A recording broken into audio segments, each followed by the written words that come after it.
Hey, Sam, did you hear the good news?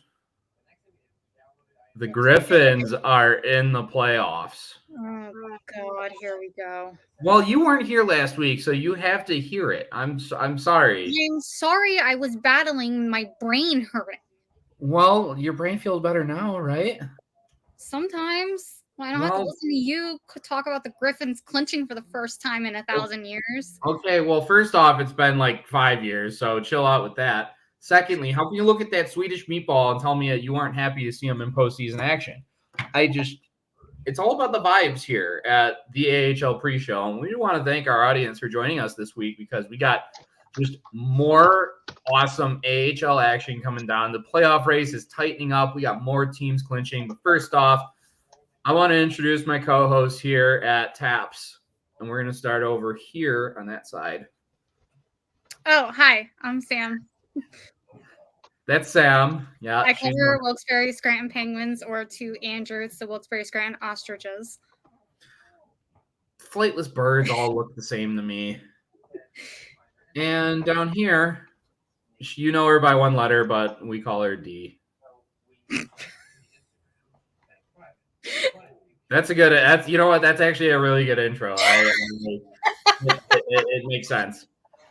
So, yeah, we a lot going on last weekend. Obviously, we got some more teams to add to the clinching list. Coming all the way, we got Providence, Rockford over there in the Central, in the West and the Pacific. You got Calgary and Abbotsford clinching, and now we're starting to see a couple more of those X's all around the league. It's getting tight, and especially for those teams that are still kind of waiting their turn. Those magic numbers are just kind of ticking down. It definitely in the Atlantic. You could see possibly two teams clinch this weekend, which is the Checkers and the Penguins. And then you in the North, because I also am covering Syracuse, their magic number is also 4. So they could possibly clinch as well.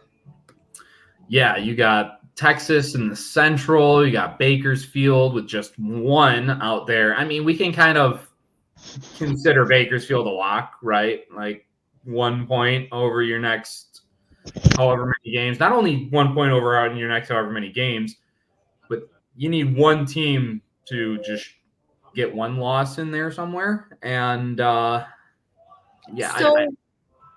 sorry, but what I'm really confused about is I'm looking at the primer right now, and in the Pacific, it says magic number 1 for Bakersfield, and then E for Henderson Silver Knights, 35 for San Diego Gulls, and then E for San Jose Barracuda. The Gulls have more games remaining, so they can make up that space, whereas Henderson can't, and San Jose is just, well, we already talked about San Jose last week, so dismal. Oh, it doesn't even begin to describe it. But yeah, it's again, we can't mathematically say Bakersfield's a playoff team yet, but yeah. Do you trust the San Diego Gulls to be like, all right, we're about to just go on an absolute tear next 10 games, win them all, and Henderson and not even just be like, all right, we're gonna just like crawl in the OT in one of these. It's mathematics and percentages and all that. It's all that 99.9999999 thing. So we can't call Bakersfield a playoff team yet, but it's gonna happen. So there's a lot of really interesting stuff going on here coming up this weekend that we're eager to share with y'all. Sam, I'm going to let you kick this one off because I know this one's very near and dear to your heart over there in Philly. Oh, yeah. So the Philadelphia Flyers reassigned goaltender Alexei Kolosov to Lehigh Valley. They are apparently going to roll with 3 goaltenders, which I'm going to be honest, after covering them for 5 years prior to this, not once have I ever seen them roll with 3 goaltenders. So that's going to be interesting because this is technically what three NHL contracted goaltenders in that system down there.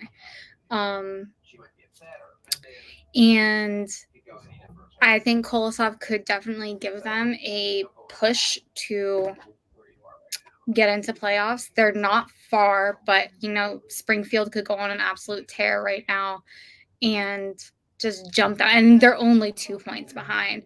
Bridgeport's been on a heater lately as well. They've got 12 points to make up, but they could easily jump that. So, but yeah, no, I think Kolosov could definitely help them. Peterson has been holding it down in net. He's been doing really well in the AHL. Just, sometimes they can't make that jump to the NHL. And, I feel for Cal.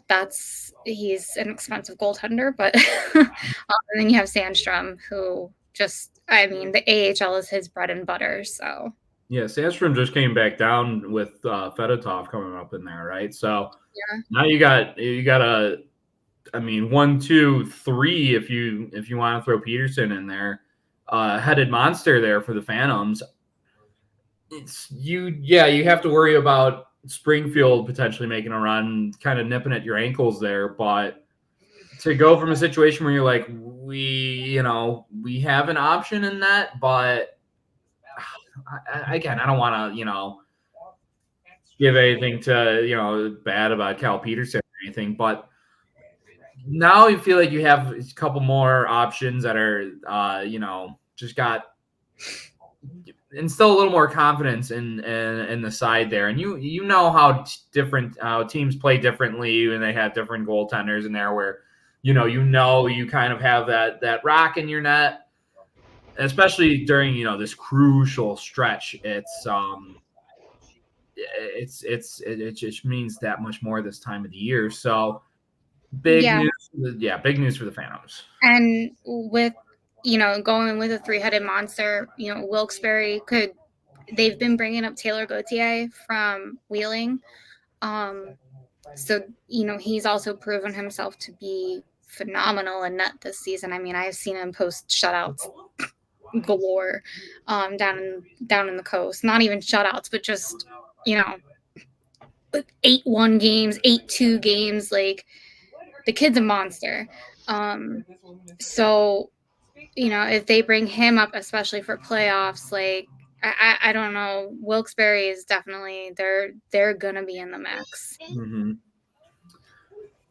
Lehigh Valley is just 5 points behind the Hartford Wolfpack as of right now, and I gotta ask: do the Wolfpack want to be in the playoffs, or are they just kind of like nah, fam? They're YOLOing it right now.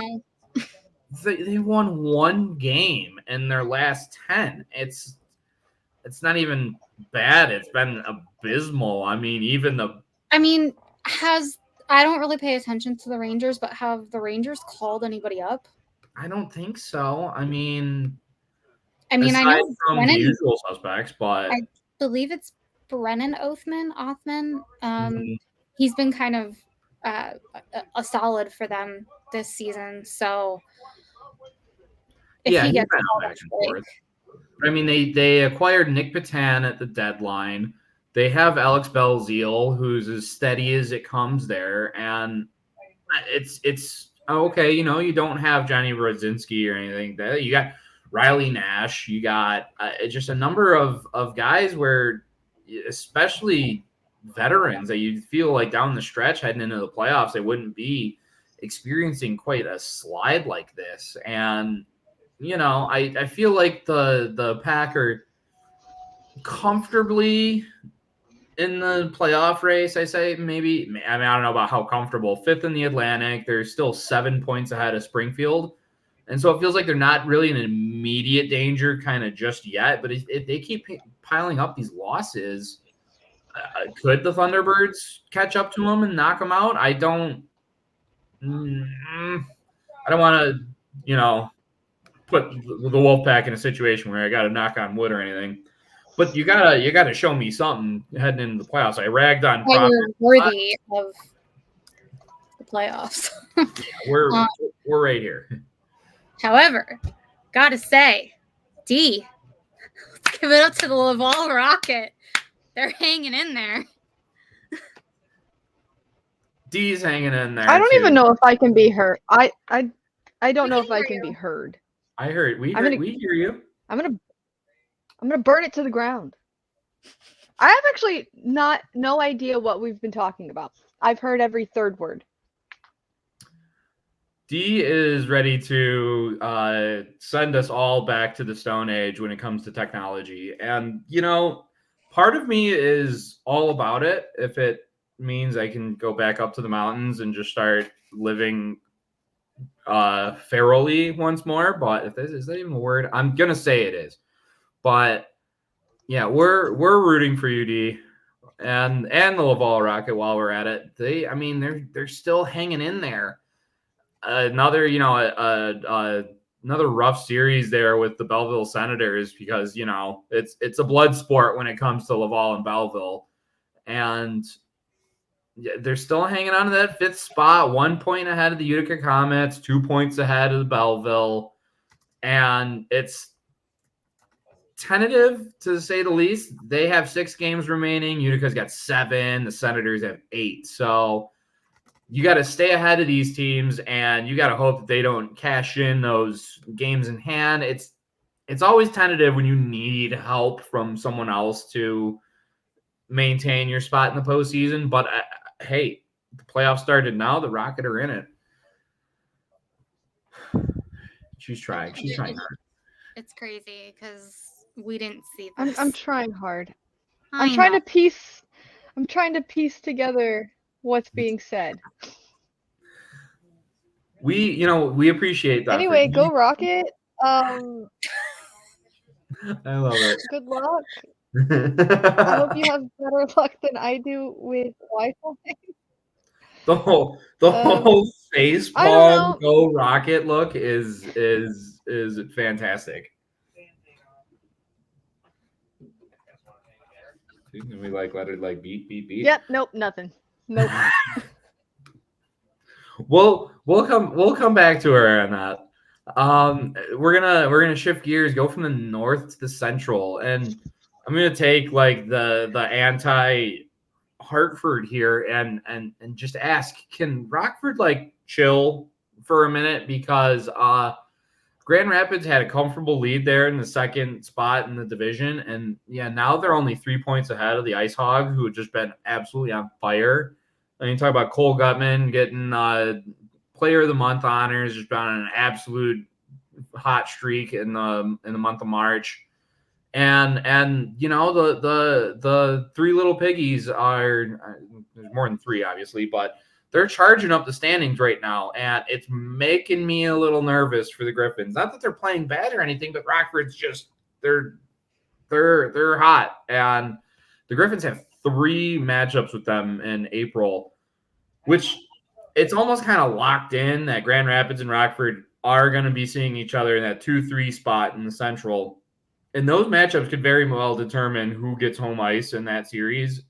The Griffins, who play very well at Van Andel Arena, that could be monstrous and the implications in the postseason. So,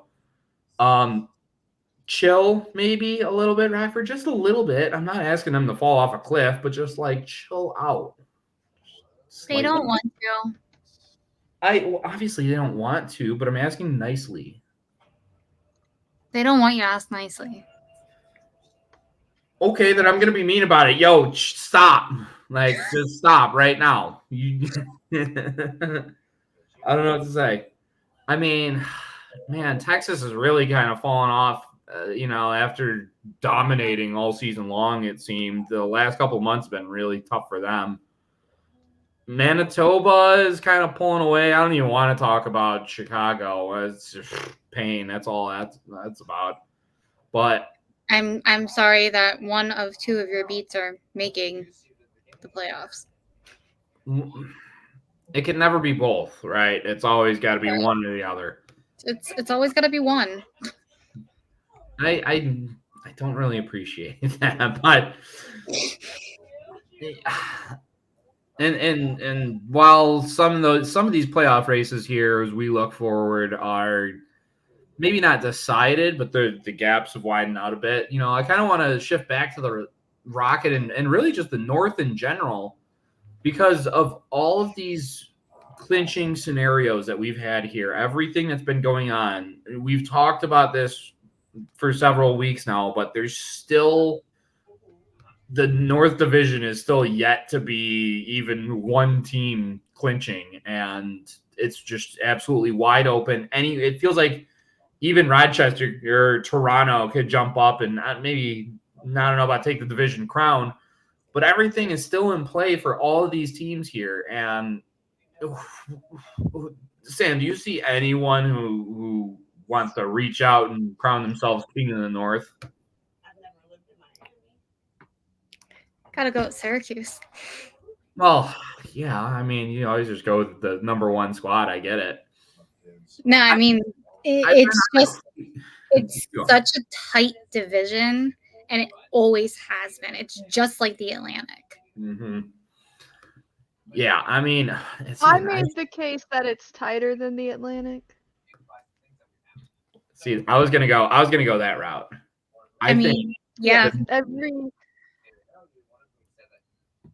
You gotta look at it with Hershey having a gazillion points, and then below them Providence Bruin 83 in the Atlantic, and then you go to the North where 10 points separates fifth and first. Yeah, I feel like Hershey kind of blows the whole door down on that one. You're right. They're just spoiling the party for everyone, But yeah, I mean, I've been on the Cleveland wagon, I feel like, all season with them. And while Columbus lately has just thrown a complete wrench in there and the lineup just looks like an absolute Frankenstein from one game to the next, they're still hanging around in that number 2 spot and just 3 points behind them, game in hand on the crunch. Coming up, they have, Wilkes-Barre and Lehigh Valley. I almost said Laval there. Anything is possible here in the North. If Syracuse trips up for a game or two, that's just going to leave that door creak just a little bit open, and the Monsters should come in and just slam it right shut, because then here come the Rochester Americans coming through. They got a big matchup tonight here on Wednesday with those very same Monsters, which could change the whole landscape of this division. And, speaking about Wilkes-Barre, they play Cleveland Friday, and then Wilkes-Barre plays Bridgeport, which... Okay, that's 2 points. All intents and purposes, it's and then Lehigh Valley Sunday afternoon. Yeah. So, I don't know. I mean, the game I went to last weekend, Lehigh Valley's been hanging in. I mean, they just got a shutout posted against them, but it's Hershey. So Hershey they have 12 shutouts on the year or something like that. I read from Pat Williams. How's that even possible? Clay Stevenson, Hunter Shepard. Is it just having the 2 best goalies? Is it the I don't know. I think Corey's gonna hate me, but I haven't seen any Hershey hockey this year, so I think it's that, and then also just the depth that they have. Mm-hmm. I mean, they lost a few guys over last year, or from last off season, but it's their depth, it's their goaltending, it's their coaching. It's big reason why they're defending Calder Cup champions. And I mean, let's face it, they're the favorites to repeat this year. So, I mean, are you ready to have another year of Corey bragging? No, I'm not. I'm not. Preparing yourself, because I need to mentally prepare myself. But do you think that, in both of your opinions, do you think there's any other team that could possibly overtake them? Who? Sorry, no idea what Hershey. we're talking about. Hershey honey. Oh. Maybe not right now, but soon, because all of those prospects are about to make it up to where they need to be. They're graduating all their coaches. They're not going to have the same like coaching staff or playing team. At some point, Hershey will be overthrown. I They're think just like, Corey, love you, buddy, but we can't handle another year of this.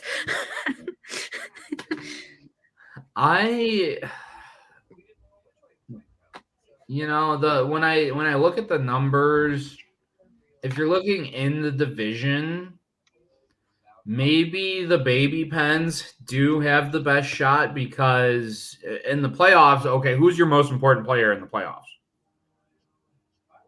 It's your goalie. Mhm. And the Pens probably have the best goaltender. Who is that, Sam? That's not on them. Joel Blomqvist. That's right. And statistically speaking, all that, he's got the numbers to back it all up. If he gets hot in the series, then you never know what's possible. Now, Wilkes-Barre also has to score, and they decided to get not they, but Kyle Dubas decided to get rid of their best scorer, which is going to hamper their chances to upset Hershey. But at the same time, it's playoff hockey, and anything's possible. Am I saying that the Pens are going to upset the Bears at some point in the division? Probably not. But if you're going to give me one team that's going to give it the best shot, I'd probably pick them. Or again, I'm going to go to Cleveland. I've really liked Cleveland, and if you give me postseason Trey Fix-Molansky in a series, I feel like he's, obviously one guy doesn't determine a team's success, even though we just talked about the one guy on the Penguins, but some of those guys just have like the energy to really just kind of bring the whole squad along with them, and the rest of the team just feeds off that. And I can see it happening. I'm not saying it's going to happen, but I can see it happening. Yeah. No, once a team gets on a heater, and right now is the perfect time for teams to get on heaters. Anything's possible. Mm-hmm.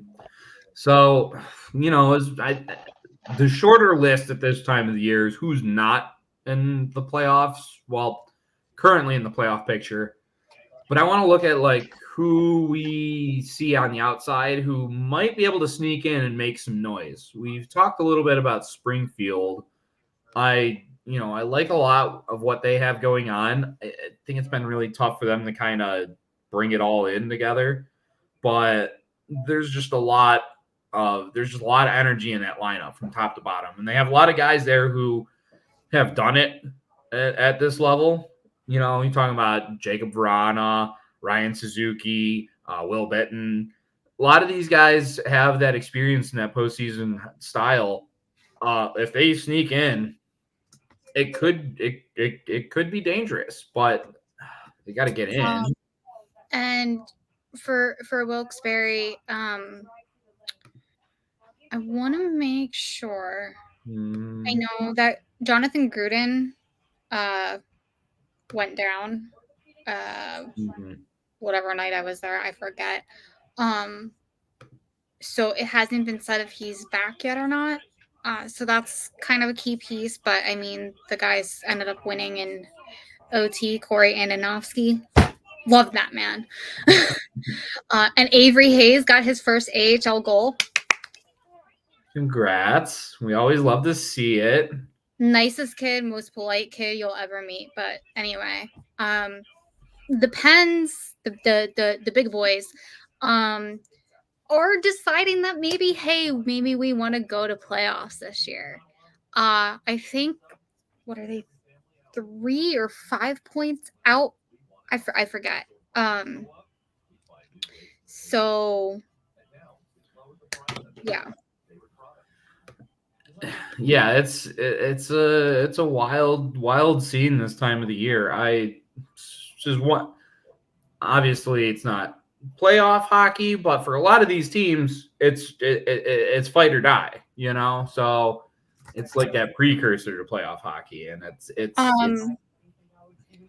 so, and it's kind of important. I always tell people to pay attention to both, obviously, your ECHL team and your NHL team when you're following the AHL, because if your AHL team makes playoffs, but your NHL team doesn't, you're going to get guys from that. And then it's the same deal with your ECHL team. You're going to get guys from that.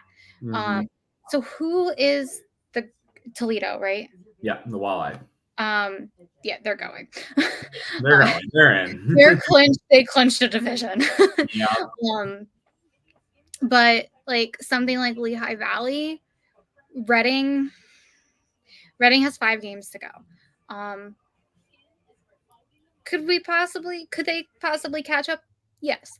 I'm not counting on it. I love those boys to death, and they know that, but I don't think that they are going to catch up. But, we're not mathematically eliminated yet. So, and then unfortunately, with the closing of a team yesterday, that kind of throws things into the mixture. So, yeah, I mean, Lehigh Valley could possibly grab those guys from Reading that are on AHL contracts like Nolan Mayer, and they'll have 4 goaltenders in the mix. And then, you got other AHL contracts on there like Coltrane Wilson, Darren Brady, just all of those guys. And then, yeah, I mean, Wheeling's right in that mix too for Wilkes-Barre. So, like, I mean, Fort Wayne Comets, all they have to do is win a game. And it's so tight between 3rd and basically 5th. It's separated by 2 points. Yeah, it's the nature of the game just at this level, so much impacts you up there, so much impacts you down there. If the Red Wings, for example, don't make the playoffs in the NHL, now Grand Rapids is getting Simon Edvinsson on their blue line. It's just a 6'6" Swedish monster who can skate like the wind. You think that would be huge for the Griffins going up against them red hot Ice Hogs? Yeah, I think so. So is Detroit making it in? I don't want to. If you ask me, my heart says yes, but my brain says no. The logical part is telling you no. Right, but the illogical part is saying yes. So they're going to make it in. How I feel about Philly. Well, yeah, Who? Red Wings lost twice to Arizona down the stretch. Realistically, they don't deserve to be in the playoffs, but they're in the picture. So until they're mathematically eliminated on the last night, I'm going to presume that they're in the hunt. Philly. We'll leave it at that. Philly made history with Ivan. It's not Fedotov. I want everybody to get this pronunciation correct. It's Fedotov. It's Ivan Fedotov. Fedotov. Okay. He is officially the tallest goaltender in the NHL above Ben Bishop. What, do they measure his hair, where his hair stuck out or something? I thought they were both 6'7". No, I think he measured in at 6'8". Whoever's saying they measured in at 6'7" was wrong, because Philly media was saying he measured in at 6'8". Do you think Philly media was maybe pumping his tires a little bit? Because everywhere I saw it said 6'7". Yeah. Just pumping. He's putting those pumps up in his shoes, like the same ones that we used to put in for my cousin so he could ride the roller coasters back in the day, like that kind of stuff, just to get him a little bit higher. Yeah. He doesn't need to be taller. He's already. How does he even skate at that size? He does. He does. I've seen Elmer Soderblom do it. He makes it work, and I'm completely baffled by it even to this day after watching him time and time again. I'm in my Fedotov girly era. You've been in your Fedotov girly era. Let's be real. Yeah, well, now he's actually here. I had no hope before. Well, I could get into a whole spiel about the Philadelphia Flyers franchise and their goaltenders, but I'm that's another episode for another time. Turning back here, I'm looking. You could name every team in the North that could come in and make some noise. There's no one left in the Pacific. I mean, geez, we were 60-some games, 10 games left in the season, and we already have all of our teams picked out. There's just no interest in the race there at all, besides maybe some changing in the standings. Teams from the Central, Iowa, maybe the Wild get hot, but they've done really nothing all year that inspires me to like, oh yeah, Iowa could totally get hot. And just especially trading Patan away. You trade away Nick Patan. I know they got Turner Elson back, who's a real, Ben Simon type of player, and I know he loves him over there on the bench in Iowa. But Turner Elson's just not a guy that's going to move the needle from 6th in the Central to 5th. And like I said, the Chicago Wolves is just all pain at this point. So I'm not even going to discuss their chances of getting hot and sneaking in. So Springfield, I guess, is probably the best, like the deepest team that could make it of teams that are not in the playoff picture at the moment. I that's my heart speaking, but I also watched them not too long ago make the finals with a lot of guys that are still on the roster. So I think they can do it. It's possible. Don't ever say never. Say never. No, like I said, I mean, they're much like how do I say that? Like Bakersfield, all they have to do is win a game and kicks Abbotsford out. So like Thunderbirds, all they would have to do is win a game and it kicks Lehigh out. Mm-hmm.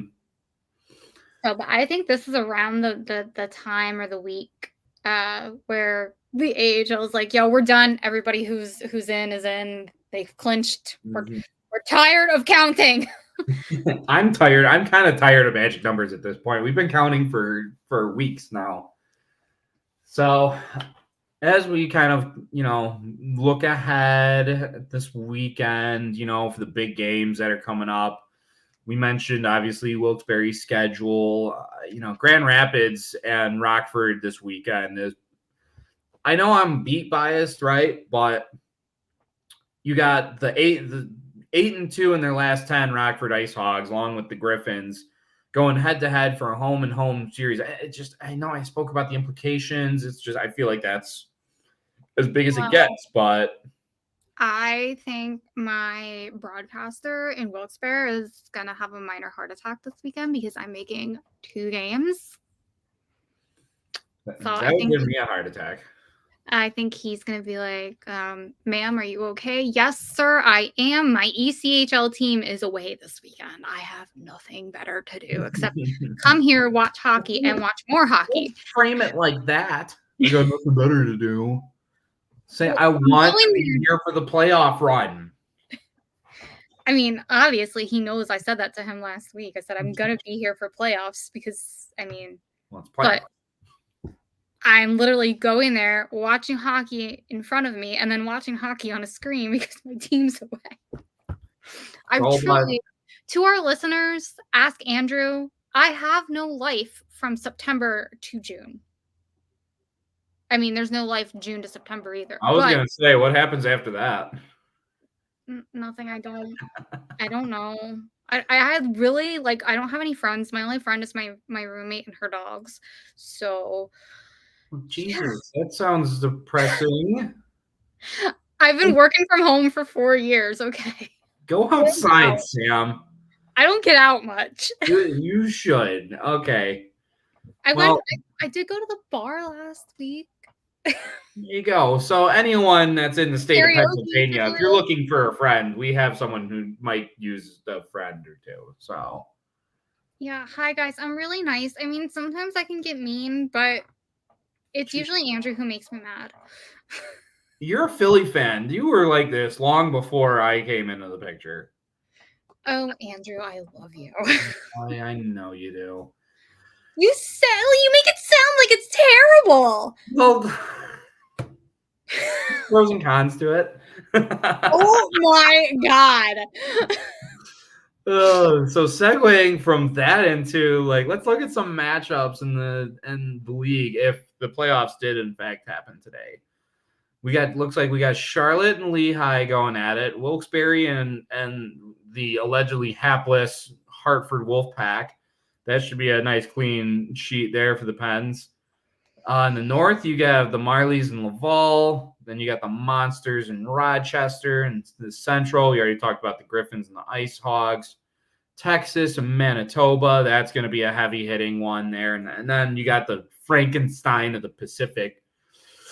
Let me run this one down. You got Tucson and Bakersfield, 2-7. You got number 3, Ontario, number 6, Abbotsford, number 4, Colorado, number 5, Calgary. I don't know about you, but that'd be mine to tune in there. I feel like Colorado and Calgary have that energy that could pick up from that first round series and just run all the way through that Pacific Division, which Now, feels like it could be anyone's, but I like those two teams. correct me if I'm wrong, but does Calgary have Dustin Wolf anymore? I think currently he's up in with the Flames, but the Flames are not making the playoffs as far as I know. They're pretty far behind. They would have to go on a pretty historic run to make the last wild card. So yes, Dustin Wolf would be returning to the Wranglers going in the postseason play. I think he was on the roster, right? At that time? I think he was. Let's, for all intents and purposes, let's assume that Dustin Wolf is going to be on the Wranglers, which is why I would expect them to be as dangerous as Coachella or any number 1 seed, because I mean, this guy was just goaltender of the year for the last 2 years, and we feel like he's having a bit of a down year. I know he's been back and forth quite a lot. He was recalled to Calgary on March 12th. And that was the deadline, right? So it was like he was there at 3:00, and at 3:01 he was on the plane. Or no, you mean AHL deadline was the 15th? Yeah. No, I mean like the roster deadline. Like he had to be there. I think so. So he's not eligible? I don't. Okay, well that changes everything. If Dustin Wolf's not going to be there, then I would stick a fork in Calgary right now. No, because he was added to the roster. He was added back to Calgary on February 16th. So he was there. He's been there. He's okay. So he's in the playoffs, man. We're wavering back and forth on his weight. Well, no, he's just been back and forth this season. Like right. I'm looking like it's been every month. That's basically what's. If Dustin Wolf's going to be there, the Wranglers have a chance to go as far as they can go. If Dustin Wolf's not going to be there, good luck. But you're going to need it. In other terms, I am glad to see that Dustin Wolf is finally getting a serious look with these call-ups.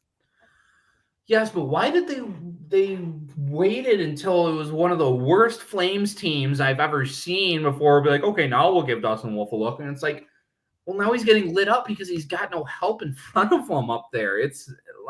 They could have called him up last year, the year before, and been like, he could have actually gotten a look behind like a competent NHL defense instead of whatever Calgary's throwing out there now in the Saddle Dome. It's just, it's bad. But and the same thing with Sam Ersson. Like Sam Ersson had a wonderful year last year in the AHL, and now he's thrown into the NHL, and he's had a workload because of a situation that I do not have to talk about. And he's just been getting not lit up, but just the workload has been tough.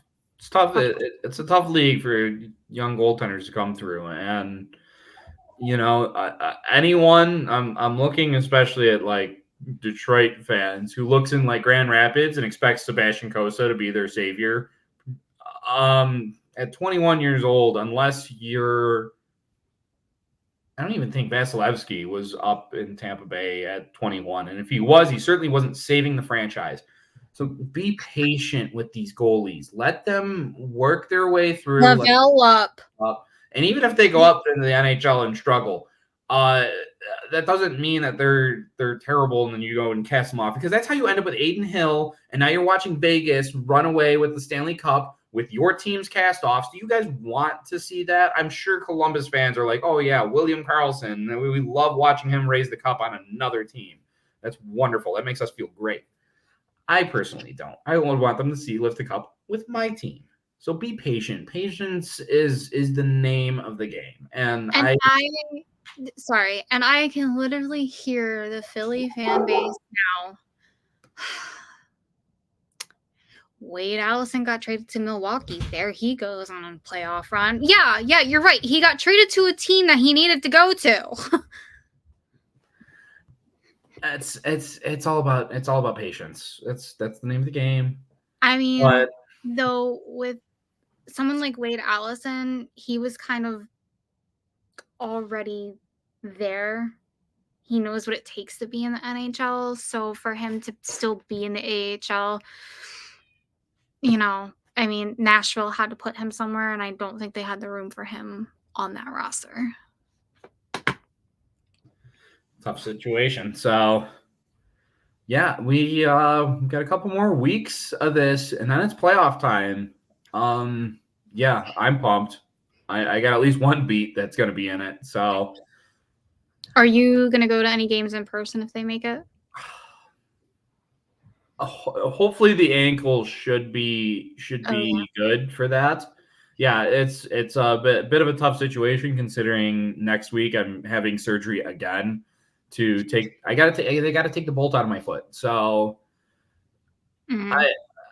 luckily we still have a couple weeks, and because they have that little like weird play-in slot before the Griffins are in, give me a little extra time.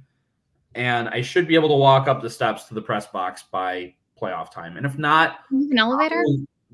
What? They don't have an elevator? You got to take an elevator, but then you take steps to the press box. So I'll be okay. I'll make it work. It's not like an ECHL barn that I was to a couple of weeks ago where they're like, yeah, the press box is up there. I'm like, is there an elevator? They go, no, you got to walk up the steps. I'm like, well, once I'm up there, I'm up there. Well, the steps usually aren't a big thing for me. I've climbed mountains. Steps aren't bad. It's steps with one good leg that aren't great. So we'll make it happen. If the players aren't quitting in the playoffs, neither am I. And neither is this pod. We're going to be bringing all the fun stuff during playoff time. It's going to be a ball. But unless you have anything else to bring up, I think we've covered it all. Nope. I'm going to be writing my Joel Blomqvist interview soon, so you better. After I've been pumping his tires this episode, you gotta get after that now. Kind of start pushing the content. So okay, that's our episode for this week. Again, thanks everyone for tuning in and joining us. It's been a blast. We're gonna continue bringing the chaos up to the playoffs and beyond. I'm excited for it.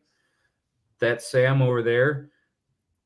Dee lost her fight to technology, but she'll be joining us next week again. Hopefully we'll be a 3-man, 3-person group, and we'll be able to bring the pain. And obviously I'm Andrew. Thanks again for joining us. We'll catch you guys next week.